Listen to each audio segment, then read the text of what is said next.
yourself painting a digital illustration. You like drawing, or at least you think you do, yet each illustration takes so long. And every time you think you're finished, you just can't stop noticing things that need improving. Or how about this? You really want to draw, like seriously, it's all you've been thinking about for the last couple of hours. You even have a good idea of what you want to draw, yet you can barely bring yourself to open a new canvas. If either of these scenarios sound familiar, there might just be a chance that you're struggling with perfectionism. It's tough, I know, because this was a major issue I wrestled with for a very long time. I'm happy to report, however, that I was eventually able to overcome it. If you want to know how, I'll be sharing the tips and tricks I use to help me get past perfectionism. They're not only just mindset shifts, but exercises I did to practice not being perfectionist. I hope they'll help you as much as they helped me. Before we continue, let's start by asking the question, what is perfectionism? Basically, perfectionism is having unrealistically high standards. But wait, hang on a second. Isn't having high standards good? Won't high standards push you to grow and improve?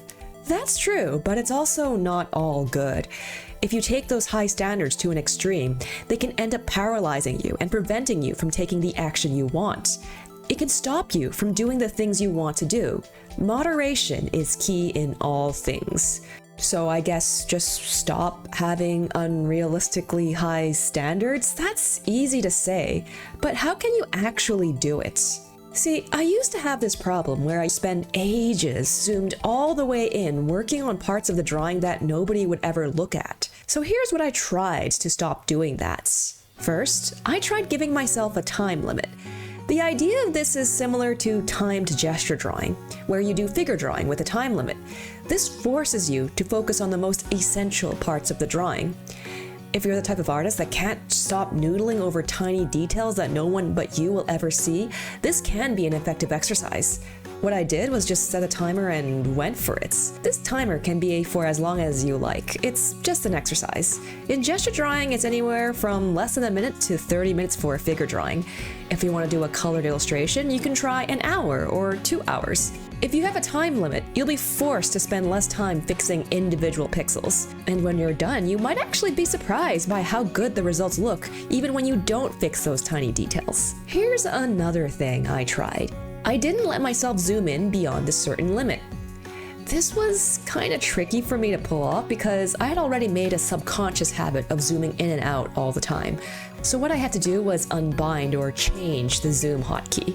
Okay, listen, it's not like zooming is bad, but I wanted to be zooming in more thoughtfully. I wanted to think about what size the audience would be viewing my art as. Are they really gonna zoom into the toenails of the character? Probably not, right? So this can save you a lot of time if you spend more efforts on the focal points of the illustration. If not zooming in is too difficult, you can also try some traditional art for a change of pace, where it's literally impossible to zoom in. Alright, time limits and not zooming in, that sounds fine and all, but what if you still don't like the idea of doing bad drawings? Despite all of what I just said, you still love drawing tiny little details. Okay, not to worry. Think of my suggestions more of exercises that you can do to help prioritize the important aspects of an illustration first. After you get the big picture complete, you can always go back to fill in the tiny little details if that's what you want. It just means that you're not forced to do it for every single illustration you do. So that means that finishing illustrations should be far less time consuming. But what if you can't even bring yourself to start the illustration? I don't know about you guys, but for me, my perfectionism was just masking a fear of failure. Everything needed to be perfect, or else I would fail. I didn't want to fail. I didn't want to do bad drawings. Even the possibility of not making a great drawing was making me freeze up. How did I manage to overcome this? I think the first thing to understand is that art is really hard. I had a hard time accepting this at first. I have a question for you though. How long do you think it takes for someone to get good at art? People usually like to throw around the number 10,000 hours to master a skill. Personally, I think it takes way longer than 10,000 hours to master art. Maybe 2, 3, or even 4 times that at least. How long have you been drawing for? Please remember to be patient with yourself when you're learning to draw. It's a long and hard process. You don't have to be perfect right away. For me, it was important to accept that I am still a work in progress. Failure is just a part of learning, and drawing badly is an expected part of the journey. And anyways, just because the drawing was bad, it doesn't mean that you wasted your time.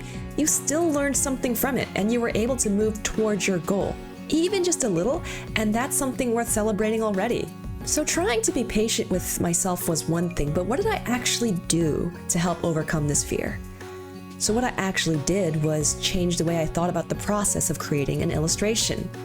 Let me explain what I mean by that. Previously, all my illustrations started before I even put pen to paper. What I mean, of course, is that all my drawings started with a grand idea. It was a fully fleshed out idea that looked so good in my head. But then that idea ended up putting pressure on me. What if I wasn't able to realize that idea? What if I somehow ruined it?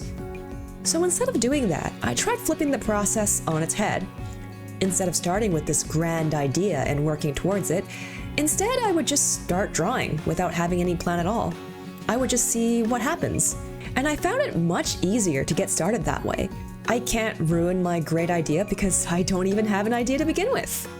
And while I'm sketching, if I end up with a sketch I really like, then I can move forward and turn those into illustrations. I found this worked a lot better rather than what I used to do, which was try to force sketches into finished products, whether I liked those sketches or not.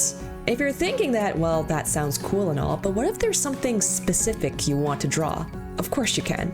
It's not like you can't have ideas before you start drawing. The point is, perhaps you shouldn't get so attached to those ideas before you've actually tested those ideas. And by testing, I mean, of course, actually sketching and drawing them out. I don't know about you guys, but I often find that ideas that looked really good in my head don't really look as good when they're finally on paper. It could be for a number of reasons. Maybe the idea simply wasn't actually as good as I imagined it was. Maybe I don't have the skill to execute it yet.